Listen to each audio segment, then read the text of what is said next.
Today is the first day of the rest of your days. What if you could wake up each morning with that mindset? And not just the mindset, but actually embody it.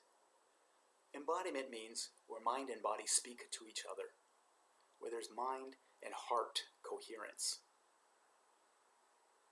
So you're not just thinking about it, you're actually feeling it. So you wake up feeling brand new, with a fresh start, unencumbered by your past, untethered from your history. And you can be a space for pure possibility. You can step into the unknown and get out of the known of the familiar past and predictable future.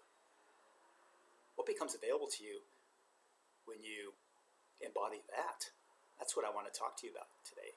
Because we don't do that, sadly. We wake up each morning and we immediately start thinking about our problems. And this transports us into the past and tethers us to the past. And each thought about our problem creates an emotion, this negative emotion. And it festers into this downward spiral where we devolve into what I call the trifecta of the complain, blame, and shame game. You complain to everybody why your life isn't working. You blame your husband, your ex-wife, your boss, your parents, and then shame them, or sadly equally, shame yourself with shame and guilt. And it's so easy to play this victim card and have this victim mentality because then we're not accountable. But we wake up and we're like, I'm not happy, I'm miserable. Why? Because you're caught in this loop or cycle of complain, blame, and shame game.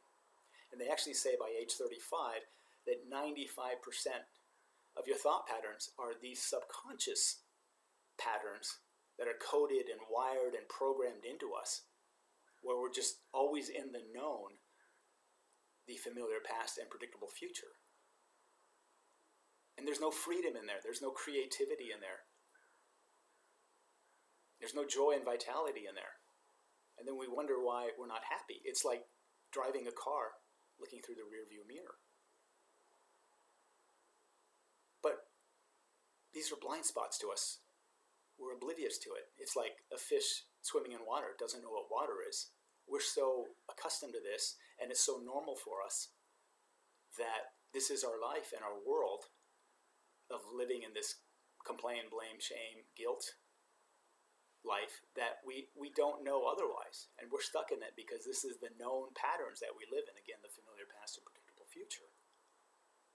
So how do we step into the unknown and the creativity process part? And that's what I want to talk to you about today. Because how you think, how you act, and how you feel creates your personality, your personal reality, which is your life. And how you think and feel is your state of being. So if you're caught in this downward spiral, this loop, this cycle of these thoughts and emotions and thinking about your problems and all that, you're caught in that, and it creates your unhappiness. And how do you have joy and vitality or peace of mind when you're stuck in this loop of the known? So we have to break out of the known and into the unknown. And the way to do that is to step into the present moment. You have to be still enough. Meditation is a fantastic tool that I highly recommend. And all that really means is to become familiar with. So with meditation, you're just observing your thoughts. You're not going to war. You're not trying to stop your thoughts. You're just observing your thoughts. And if you can just sit still with it long enough, you become conscious of your unconscious thoughts. You become conscious of these unconscious patterns. And you can see them. You say, wow, I'm really creating my own world here of misery and pain and suffering and disease, the absence of ease. And it can manifest that way. And the only way out of that is the present moment. It's your most valuable weapon. And the easiest way to step into that is through meditation. To become familiar with your thoughts, to see that and become conscious of your unconscious thought patterns. And see that and say, I don't want that anymore. And I love this because where you place your attention is where you place your energy. where you place your attention is where you place your energy. So if you wake up each morning and you immediately start thinking about your problems, your ex-wife, your parents, last Thanksgiving where you got in a big family fight, all these things, all your energy is directed towards there. And that's what robs you of the joy and vitality, because you're just dwelling in there. You're ruminating, you're recycling, you're replaying, you're rehashing all of that over and over and over again. And it creates this familiar past, which then creates this predictable future. And as I said, by age 35, like 95% of your day and your thought patterns are stuck in this known patterns. And the only way to break free of that is through awareness, to become conscious of them, conscious of your unconscious thoughts and these unconscious patterns. And say, I don't want them anymore. They don't serve me well. So you have to take your attention away from there, because where you place your attention is where you place your energy. So what if you placed your attention somewhere else? You diffuse that energy. You take that energy away. You're like, okay, I'm done with that. I divorced my wife 3 years ago. I can stop thinking about her. I mean, it's incredible how we just dwell in the past, whether it's from last night or last week or last month or last year or 10 years. The more I delve into this and create these videos, the time is the enemy. When I say time, I don't mean the time on your iPhone. I mean psychological time, the illusion of time, past and future. So let's talk about your past. I'll make a bold statement right now. Your history has no meaning, other than your ego using it for evidence to tell you why your life isn't working for you. So what I mean by that is everybody has a past, everybody has a history. But it's good to just be informed by your history and not defined by your history. Because the problem is, with the events and memories that we have, we emotionally attach to the event or the person or the experience. And it's this emotional attachment, this emotional charge that creates the suffering. X happened, and because X happened, I'm a failure, I'm a loser, I'm not good enough, I'm not worthy of love, I can't be happy, I'm not safe. We create all these stories and narratives about our past with this emotional charge, and it creates this victim mentality that I'm talking about. Now, you can change your past. You can't change the event. You can't change the experience. You can't change whatever happened to you. And I have a lot of compassion here because some people have been through some awful things in their life. But you can change your emotional attachment to it, the emotional charge. So again, so that you're just informed by your history, but not defined by your history. Because when you have this story and this narrative, it's like, X happened, and because X happened, I'm not good enough, I'm not worthy of love, I'll never make it in life, I'll never find my partner, I'll never be successful, all these things, these stories and narratives, it creates this idea of ourself, the you that you are for yourself. And this is the biggest addiction we have, is the you that you are for yourself. Because you now run around with this story and this narrative that you're a failure or a loser or not worthy or not good enough or not pretty enough or not big enough or not rich enough or not strong enough. We all have this story and narrative with us, this idea of ourselves, and it is this you that you are for yourself that is creating all this suffering.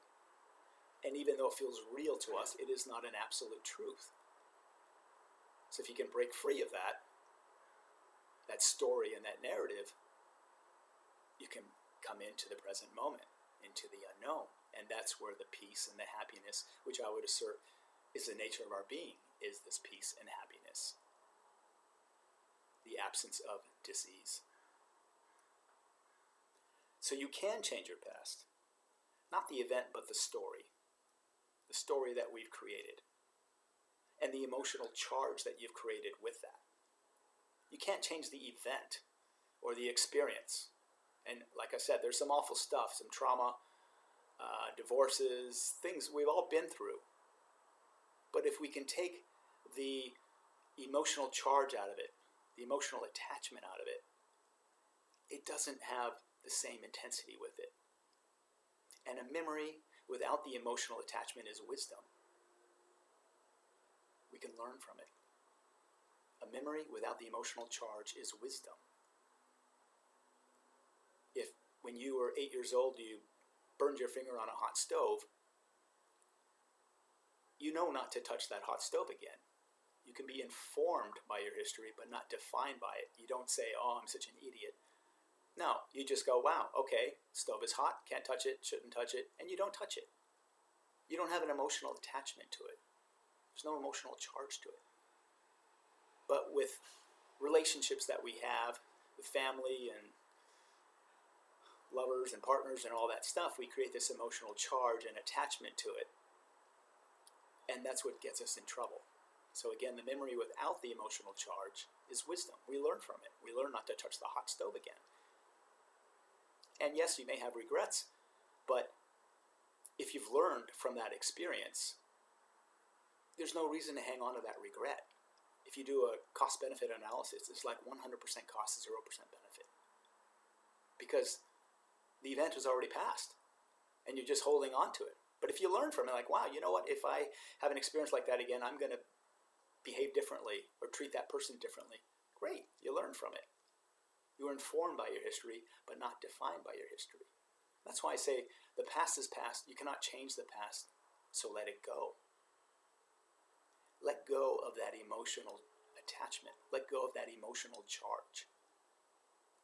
We all have a past and we all have a history, and that's in many ways made us who we are today and defines us who we are today. But take out that emotional attachment and charge. And just say, okay, that was a learning experience. Not everything goes my way, but I learned from that experience, and now I'm a better person, and I won't repeat that experience again. Great. That's wisdom. And that's where we need to get to. But we don't. We ruminate, we recycle, we replay, we rehash all these things in our past with the emotional charge. And that's what creates this story and this narrative and this idea of ourself and the you that you are for yourself.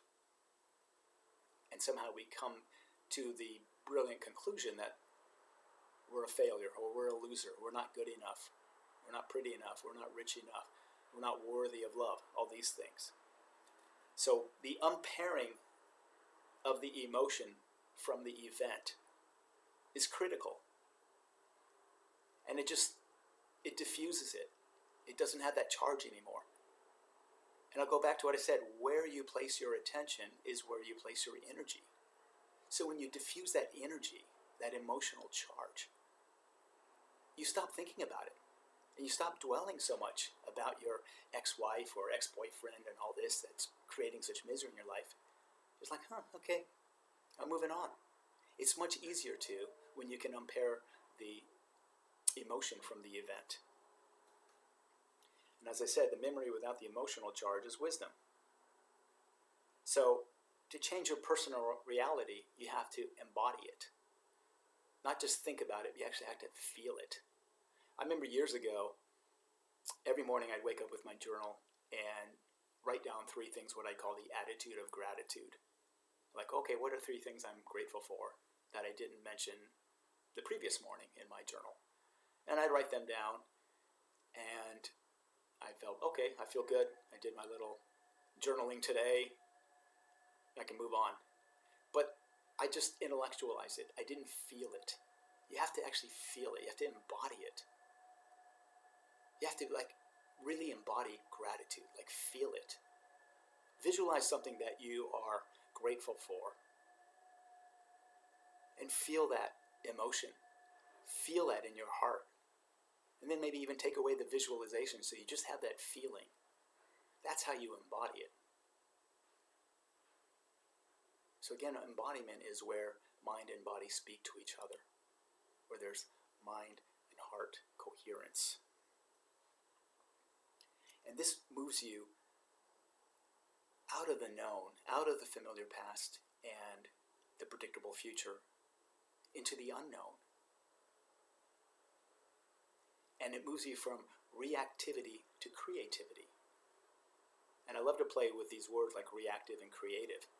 If you see the word reactive, I should have written this down, and you take the C out and move it to the front, reactive turns to creative. So when you're reactive, you're in the known. When you're creative, you step into the unknown. And that's where you want to be. And that's when you're in the flow state. These athletes that talk about being in the flow, in the zone, they're in the unknown. They're stepping into the known. They become a space for pure possibility. And this is where you can manifest incredible things in your life.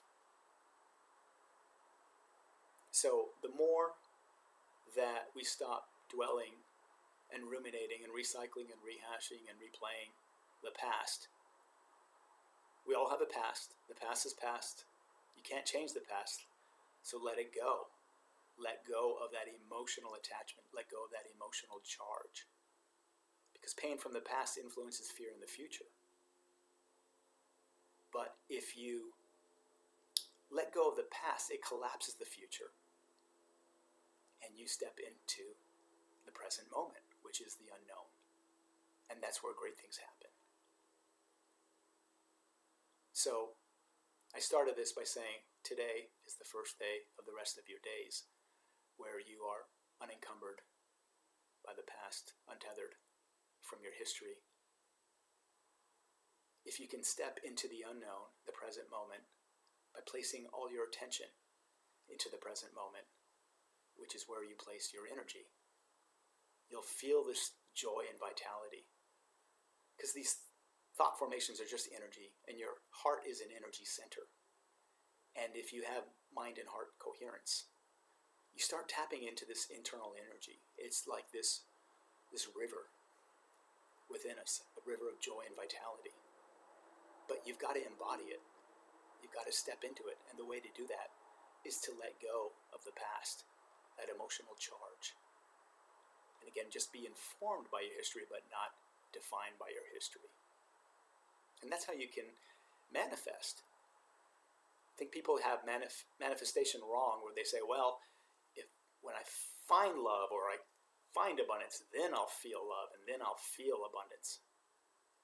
But if you can feel the abundance now, if you can feel the joy now, if you can feel the love now, you will create what you want to manifest. So we kind of have it backwards. Change your energy. Feel the abundance now. Feel that love. Feel that joy. And you will create what you want to manifest and become the co-creator of that. So everything always comes back to the present moment. And as I said, time is the enemy. And when I say time, psychological time, the illusion of time, past and future. You come into the present moment, and the best way to do that is you need to be still. Meditation is just so powerful. And meditation just means to be familiar with. It's to get conscious of your unconscious thoughts. And you see them, and you just observe them. If you're new to this, to meditation, try it. But just know you don't want to go to war with them. You're gonna see all these thoughts and patterns and go, oh my God, it's crazy in there. Don't go to war with them. Don't try to stop your thoughts. Just observe them. And the better you get with them, you become conscious of your unconscious thoughts. You say, you know what? I don't want to place all my energy there. Because as I said, where you place your attention is where you place your energy. You're like, I'm done with that. I'm done thinking about my ex-wife. I'm done thinking about my ex-boyfriend. I'm done thinking about what my parents did to me 30 years ago. I want to step into the unknown, and the unknown is the present moment. And that's a space of pure possibility. And that's where creativity and joy and vitality and peace and happiness reside. And I would assert it's the nature of our being. So I hope you can step into the unknown and get out of the known of the familiar past and predictable future. I'll have a lot more videos about this, but just wanted to give a high-level overview on it. So nice to see you again. Onward and upward. Love and light.